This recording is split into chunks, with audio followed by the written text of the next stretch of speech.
ChatGPT a dit « Sous le soleil écrasant de Tahiti, un vieux tiki de pierre se dressait sur la plage, immobile depuis des siècles.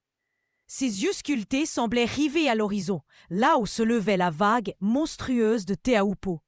Chaque jour, il contemplait cette muraille liquide, grondante et majestueuse, qui se dressait puis s'effondrait dans un fracas de tonnerre.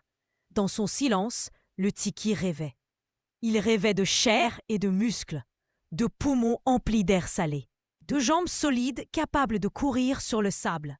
Surtout, il rêvait d'un surf glissant sur l'océan, d'une planche filant à travers le tube parfait de Teahupo. Sa pierre vibrait de désir, comme si le ressac parlait directement à son cœur minéral.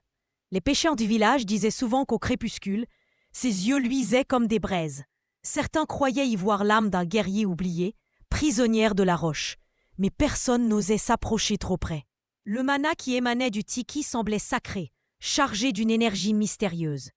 Une nuit de pleine lune, la houle monta plus forte qu'à l'accoutumée. La vague naquit, plus haute, plus puissante, presque vivante. Alors, un miracle se produisit. La pierre du tiki se fissura, et de son enveloppe surgit un être d'eau et de lumière, à mi-chemin entre homme et esprit. Ses mains saisirent une planche laissée sur le sable, et il s'élança vers la mer.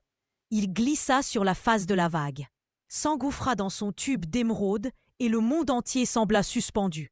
Le tiki devenu humain goûta enfin à la liberté qu'il avait tant espérée. Quand la vague se referma sur lui, il disparut. Au matin, le tiki était de nouveau là, figé et silencieux. Mais sur son visage de pierre s'était dessiné, pour la première fois, une subtile esquisse de sourire.